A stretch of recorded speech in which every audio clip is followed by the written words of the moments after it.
Саламатсыздармы? Бізде бүгінгі обучение 200 форма бойынша. 200 форма бұл налоговый отчет. Барлығымыз тапсырып жүрген. 1-тен тапсыру үшін, например, бізде январь, февраль, март айларына бірінші квартал бойынша бізде зарплат есептелінген. Бізде осы зарплат бойынша біздер 200 форма тапсыру үшін біз отчетыға кіреміз. Бірінші отчеты, регламентированный отчеты деген бат. Осыған кірген кезде бізде барлық налоговый отчет, годовой отчет барлығы осы жерде тұрады. Галочкаларын бәрін алып тастайық. Бізге қазір керегі мына форма 200 налоговый отчет. Осыны 2 рет басамыз. Вот жерге третий квартал дейді. За первый квартал мына налоговый комитетіміз көрсетілген. Егер көрсетілмеген болса, добавить етілу керек налоговый комитетіміз. Осыны таңдаймыз да открытті басамыз. Открытті басқан кезде бізде мына жерде данныйлар толтырылмаған әзірше. Біз данныйлар толтыру үшін заполнитті басамыз. Осы жерде жалпы толтырылады. Бүкіл нелері шығып тұр. Суммалар нелері.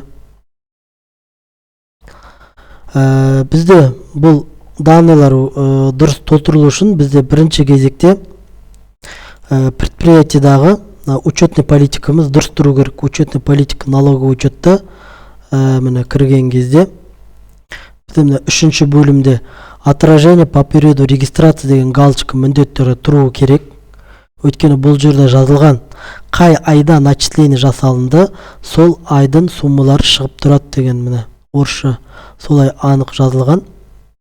Например, өткен айға больничный, болашақ айға отпуск есептесек те, біз мына жерде начисление зарплаты қай ай көрсетіліп тұр, место начисление сол айдың суммасын көрсететін болады. Сосын мына жерде налоговый взнос отчислениеде при исчислении деген галочка тұру керек.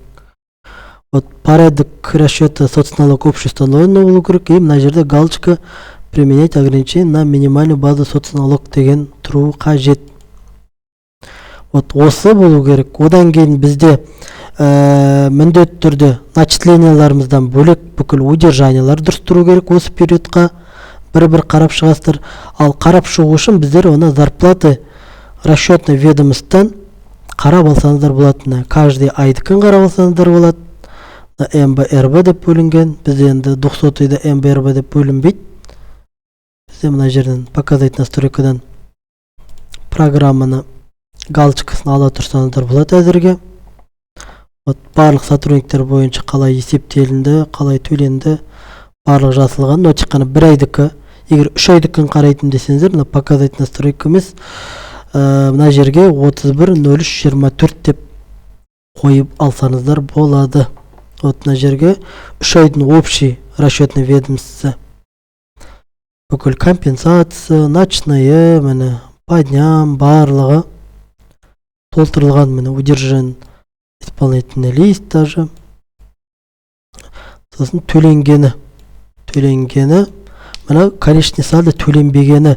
Бізде енді тестовый база болғандықтан, бізде тек қана январь айына платежкаларымыз бар, зарплат төлеген, удержание төлеген. Сіздерде февраль айына, март айына платежкалар жасалыну керек зарплаты комплектімен. Ол сол жерде, мына жерде расчетный ведомство дұрыс көрсетеді. Расчетный ведомство дұрыс көрсеткесін, ол 200 формада да дұрыс көрсетеді. Мына жерде задолженность по доходам физическим лицам дегеніміз, бұл платежкалар төленбеді дегенін білдіреді. Сондықтан да міндетті түрде 1-сте төлеген даталарыңыз, платежкаларыңыз, зарплаты комплекті бәрі көрсетілу қажет. Төлегені барлығын. Осы болу керек. Сосын бізде зарплаты бойынша расчетный ведомстводан тексересіздер. Сосын бізде проводка бойынша отражение зарплаты в регламентированный учетқа каждый айға жасалыну керек. Бізде март айына жасалынбаған екен. Март айына автозаполнение береміз. Проводка. Провести, закрыть.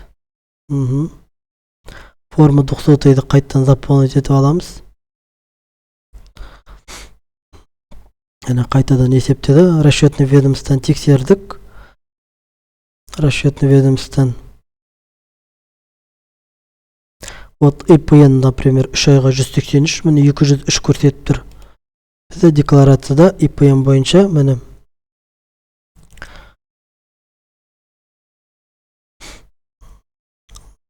доходтары ОППВ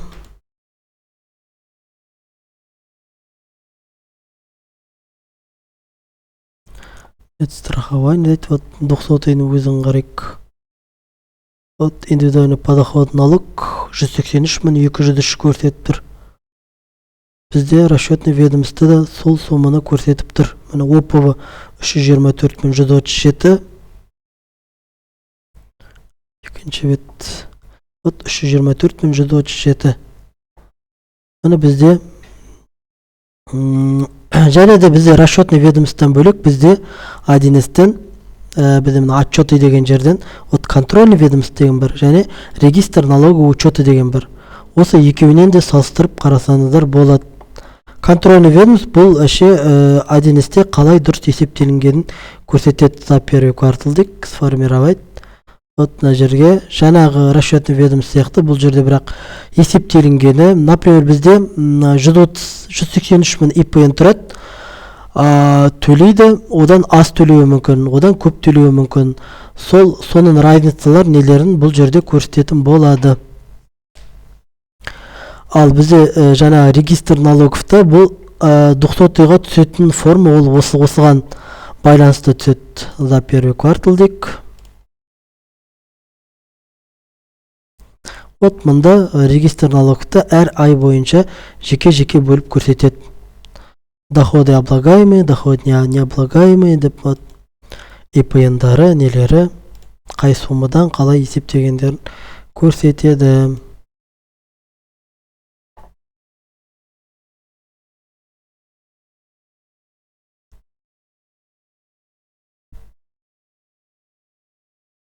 Вот 200-ды осымен қарап тексеріп аласыздар. Вот бізде 200-ның өзі бірінші приложениесі, бүкіл сот налог, сот отчисление барлығын көрсетеді. Одан кейін екінші, үшінші приложениелер болмауы мүмкін, иностранец не болмаса.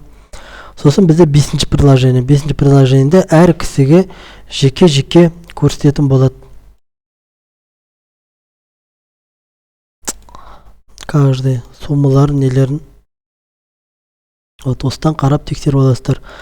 Енді бұл налоговый сайтына жөнелту үшін бұл форманы біз жаңағы мына 200-ның өзін басамыз. 200-ның өзін басып, 200-ның өзін басып, біз мына үстіндегі выгрузить в XML деген таңдаймыз. Соны таңдаймыз, рабочий столға жүктеп аламыз, форма 200 деп. Вот бізде жүктелініп алынды. Енді біз осы 200 форманы налоговый кабинетті ашып, ЭЦП арқылы кіріп, директордың атынан кіріп, сосын ол жерде импорт форм дегенді тауып аламыз да, импорт формнан жаңағы рабочий столға жүктелінген XML форматтағы құжатты жібереміз. Форма 200 2024 XML деп тұр. Осыны жіберіп, налоговый кабинетке жіберген кезде автомат түрде жаңағы суммалардың барлығы түсетін болады. Тағы да бір тексеріп алып, налоговый кабинеттен тексеріп, проверить, сохранить жасап, сосын налоговый кабинеттен жібере аласыздар 200 форманызды. Жалпы осы 200 форма бойынша. Сау болыңыздар.